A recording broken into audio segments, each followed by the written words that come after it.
ఒక అమ్మాయిని ఒక అబ్బాయిని నువ్వు ఇష్టపడితే నిజంగా వాళ్ళ నిజమైన లవ్ స్టోరీ అయితే నువ్వు వద్దన్న పక్కలకు చెప్తా చెప్పవా? తను అలా ఉంటాడు, తను ఎలా ఉంటాడు, అతను అలా ఉంటాడు, ఇతను ఎలా ఉంటాడు, ఈ టైంలో ఎలా చేస్తాడు, ఆ టైంలో అలా మాట్లాడతాడు, ఈ టైంలో ఎలా ఉంటుందని ఇన్ని ముచ్చట్లు నీకు ఇష్టమైన వ్యక్తి కోసం నువ్వు చెప్తే నువ్వు ఇష్టపడుతున్నానన్న దేవుని కొరకు ఏం చెబుతున్నావు?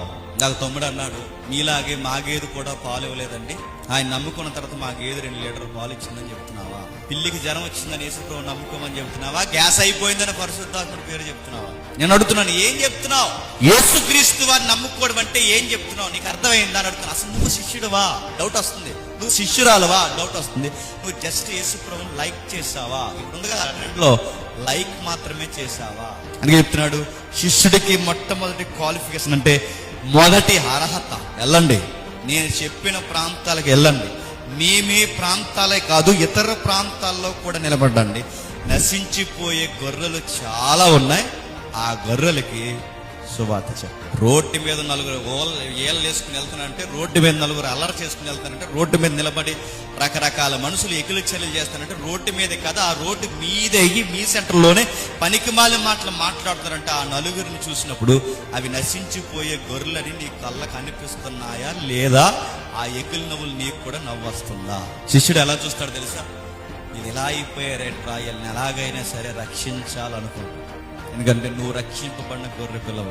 వాళ్ళని చూస్తున్నప్పుడు నీ ఈదులో 4 చెడిపోతున్నప్పుడు, లేదా నీ ఊర్లో 4 తాగుబోతులు అయిపోయినప్పుడు, వ్యభిచారులుగా మారిపోయినప్పుడు, దొంగలుగా మారిపోయినప్పుడు, దోచుకునే వారిగా మారిపోయినప్పుడు వాళ్ళని చూస్తున్నప్పుడు నీ ఫీలింగ్ ఏంటి?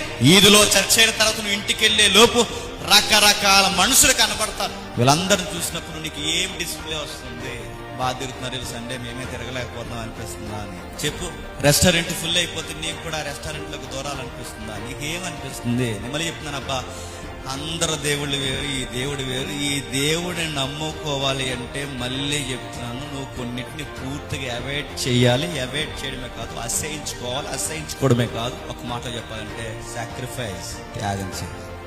ఒక అమ్మాయిని ఒక అబ్బాయిని నువ్వు ఇష్టపడితే నిజంగా వాళ్ళ నిజమైన లవ్ స్టోరీ అయితే నువ్వు వద్దన్న పక్కలకు చెప్తా చెప్పవా? తను అలా ఉంటాడు, తను ఎలా ఉంటాడు, అతను అలా ఉంటాడు, ఇతను ఎలా ఉంటాడు, ఈ టైంలో ఎలా చేస్తాడు, ఆ టైంలో అలా మాట్లాడతాడు, ఈ టైంలో ఎలా ఉంటుందని ఇన్ని ముచ్చట్లు నీకు ఇష్టమైన వ్యక్తి కోసం నువ్వు చెప్తే నువ్వు ఇష్టపడుతున్నానన్న దేవుని కొరకు ఏం చెబుతున్నావు? నాకు తమ్ముడు అన్నాడు, మీలాగే మా గేదె కూడా పాలు ఇవ్వలేదండి, ఆయన నమ్ముకున్న తర్వాత మా గేదె 2 లీటర్లు పాలు ఇచ్చిందని చెప్తున్నావా? పిల్లికి జ్వరం వచ్చిందని యేసుప్రభువు నమ్ముకోమని చెప్తున్నావా? గ్యాస్ అయిపోయిందని పరిశుద్ధాత్ముడి పేరు చెప్తున్నావా? నేను అడుగుతున్నాను, ఏం చెప్తున్నావు?